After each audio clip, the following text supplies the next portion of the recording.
चाहे क्रिकेट का मैदान हो, जिम का फ्लोर या फिर सुबह की दौड़। एक डर है जो हमेशा साथ रहता है, चोट लगने का डर, है ना। एक छोटी सी मोच भी ना महीनों के लिए खेल से बाहर बिठा सकती है। पर सोचिए, अगर इन चोटों को हम बेहतर तरीके से समझ पाएं और हाँ, इनसे बच भी सकें, तो बस आज हम इसी पर बात करने वाले हैं, स्पोर्ट्स इंजरी का मैनेजमेंट और बचाव, ताकि फिटनेस की राह में कोई ब्रेक न लगे। तो आज का हमारा सफर कैसा रहेगा? देखिए, हम 5 जरूरी पड़ावों से गुजरेंगे। सबसे पहले तो ये समझेंगे कि भाई ये स्पोर्ट्स इंजरी होती क्या है। फिर चोट लगते ही फौरन क्या करना चाहिए वो सीखेंगे। इसके बाद ये पहचानना सीखेंगे कि कब डॉक्टर के पास जाना जरूरी हो जाता है। फिर बात होगी रिकवरी के सही रास्ते की। और आखिर में जो सबसे जरूरी है, चोट से बचने के वो सुनहरे नियम क्या हैं। चलिए तो शुरू करते हैं पहले और सबसे बुनियादी सवाल से। आखिर ये स्पोर्ट्स इंजरी है क्या भला? देखिए, सीधी सी बात है, कोई भी चोट जो खेलकूद या किसी भी फिजिकल एक्टिविटी के दौरान लगती है वो स्पोर्ट्स इंजरी कहलाती है। मतलब कोई गिर गया, कोई मांसपेशी अचानक खिंच गई या फिर किसी से टक्कर हो गई, ये सब इसी में आता है। अच्छा, अब कुछ आम चोटों पर नजर डालते हैं। स्प्रेन, इसका मतलब है मांसपेशी में खिंचाव, जैसे अरे वो टखना मुड़ जाता है ना अचानक, बस वही। फिर है स्ट्रेन यानी झटका, ये मांसपेशियों या टेंडन का खिंचाव होता है, जिसे हम कई बार नस चढ़ना भी कह देते हैं। फ्रैक्चर, ये तो सब जानते हैं, हड्डी का टूटना। डिसलोकेशन का मतलब है जब कोई जोड़ अपनी जगह से हिल जाए, मतलब हट जाए।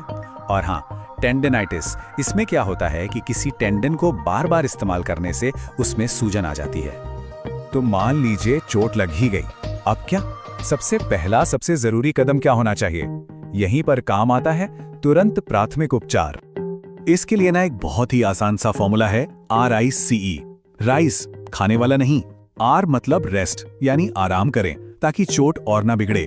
I मतलब आइस, बर्फ लगाएं, इससे सूजन और दर्द दोनों में राहत मिलती है।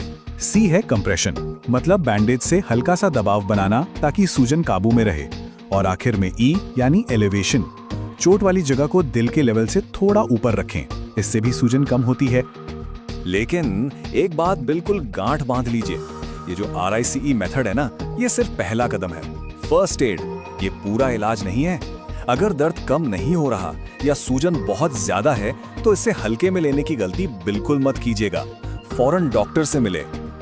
और यहीं से हम पहुंचते हैं अपने अगले पड़ाव पर। आखिर कैसे पता चलेगा कि अब प्रोफेशनल हेल्प लेने का टाइम आ गया है? तो सवाल यही है, वो कौन से रेड फ्लैग्स हैं, वो कौन से खतरे के संकेत हैं जिन्हें देखकर समझ जाना चाहिए कि अब घरेलू इलाज से काम नहीं चलेगा और डॉक्टर के पास जाना ही पड़ेगा। यहाँ 3 बड़ी बातें हैं जिन पर गौर करना है। पहला, अगर 48 घंटे के बाद भी दर्द टस से मस नहीं हुआ।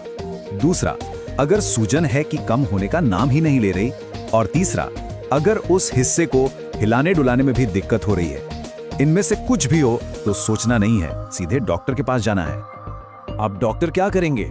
देखिए, वो चोट की जड़ तक पहुंचने के लिए कुछ टेस्ट करा सकते हैं, जैसे एक्सरे, जिससे हड्डी की चोट का पता चलता है, या फिर MRI या CT स्कैन। इनसे मांसपेशियों और लिगामेंट्स की जो अंदरूनी चोटें होती हैं ना, वो भी पकड़ में आ जाती हैं।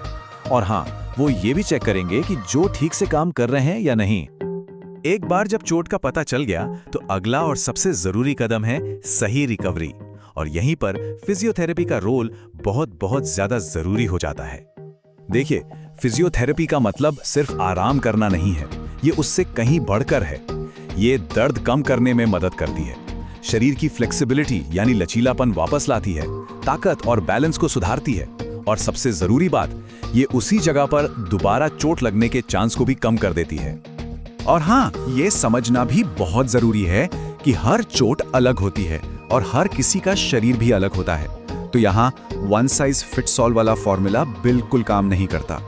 एक पर्सनलाइज्ड फिजियोथेरेपी प्लान, मतलब ऐसा प्लान जो खास तौर पर उसी चोट के लिए बनाया गया हो, वही सबसे ज्यादा असरदार साबित होता है। ठीक है, तो अब तक हमने बात की कि चोट लगने के बाद क्या करना है, पर कहते हैं ना, इलाज से बेहतर बचाव है। तो चलिए अब बात करते हैं कि चोट लगने से पहले ही हम क्या कर सकते हैं, यानी चोट से बचने के तरीकों पर।